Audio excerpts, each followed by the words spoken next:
Halo teman-teman, selamat datang kembali di channel ini, tempat kita bahas isu-isu aktual dengan fakta dan analisis mendalam.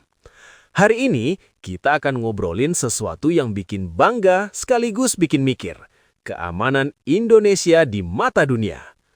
Berdasarkan laporan Global Safety Report 2025 dari Gallup, Indonesia ternyata masuk peringkat 25 dari 144 negara sebagai negara paling aman. Wow kan? Tapi apa artinya ini buat kita sehari-hari? Yuk kita kupas tuntas, mulai dari data mentahnya sampai implikasi jangka panjangnya. Jangan lupa like dan subscribe kalau kamu suka konten seperti ini.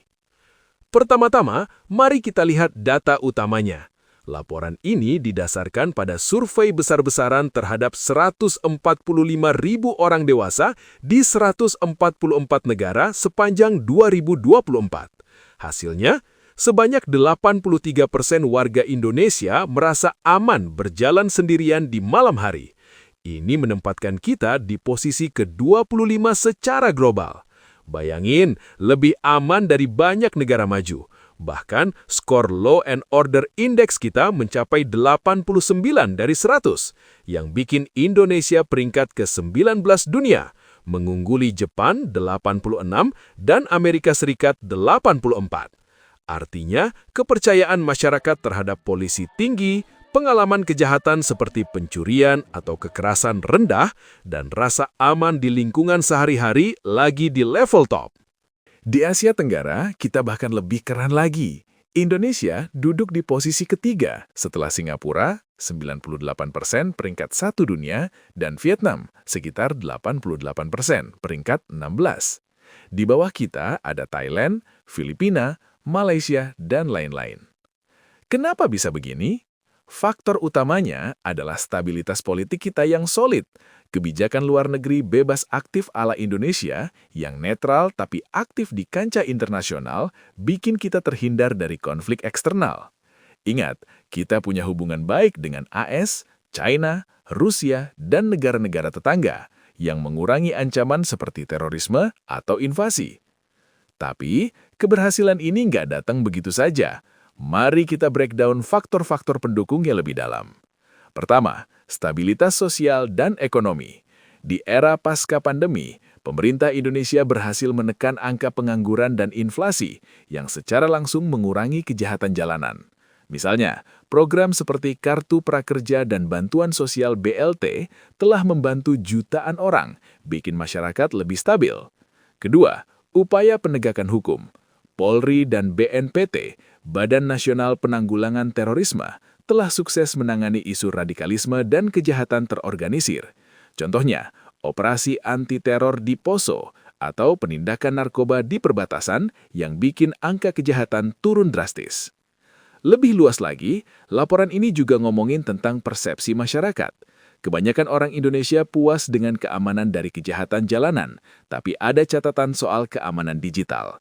Ya, cyber threats seperti phishing, hacker, dan penipuan online lagi naik daun. Di 2025, dengan pertumbuhan e-commerce dan digital banking, ini jadi tantangan besar. Bayangin, data dari BSSN, Badan Cyber dan Sandi Negara, bilang ada jutaan serangan cyber tiap tahun. Jadi, meski kita aman di jalanan, di dunia maya kita harus lebih waspada. Tips sederhana, pakai VPN, update software, dan jangan klik link sembarangan. Untuk perspektif lebih luas, bandingkan dengan negara lain. Di AS, meski teknologinya canggih, rasa aman cuma 84% karena isu senjata api dan kekerasan massal. Di Eropa, negara seperti Prancis atau Inggris punya masalah imigrasi yang bikin ketegangan sosial. Sementara di Indonesia, keragaman budaya kita dengan Pancasila sebagai pondasi justru jadi kekuatan.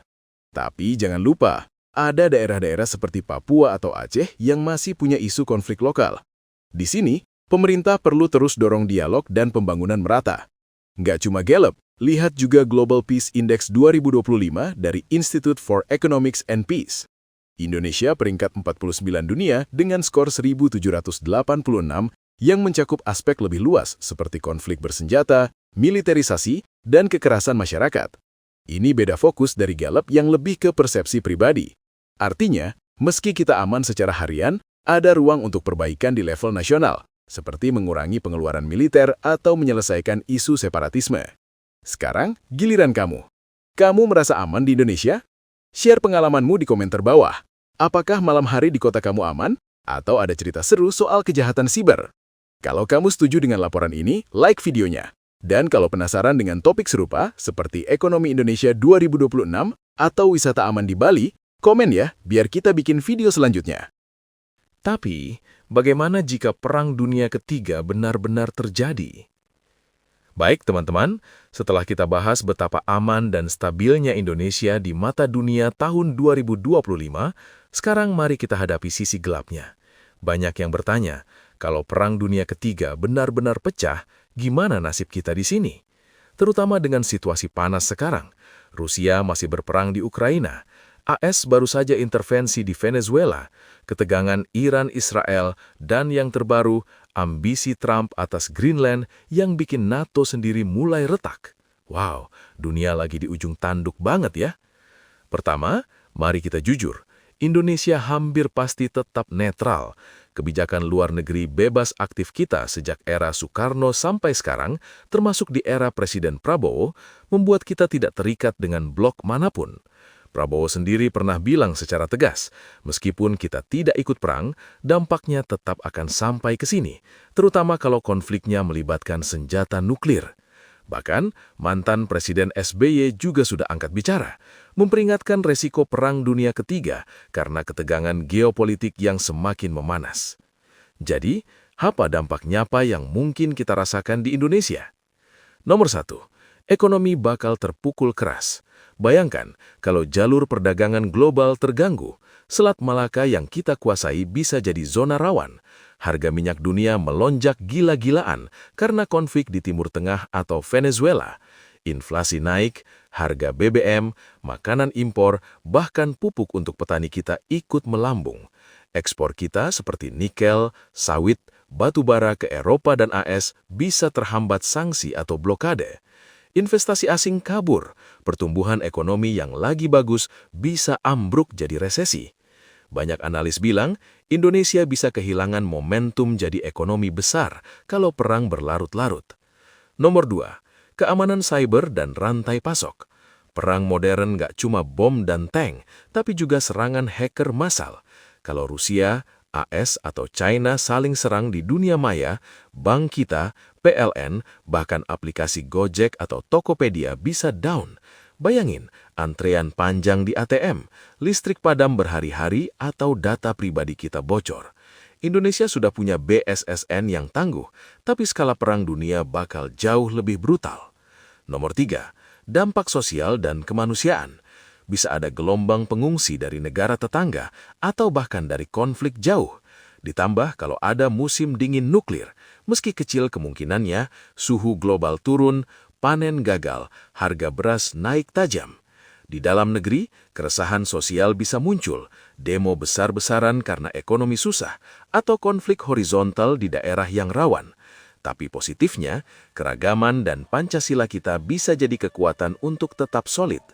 Dan yang menarik, beberapa analis justru bilang, Indonesia termasuk salah satu negara paling aman kalau PD3 pecah. Kenapa? Karena kita jauh dari pusat konflik utama, Eropa, Timur Tengah, Amerika Utara. Kita negara kepulauan terbesar, punya sumber daya alam melimpah, populasi besar, dan politik netral. Beberapa daftar safe haven global sering masukin Indonesia di posisi atas bersama Selandia Baru, Swiss, atau Chile.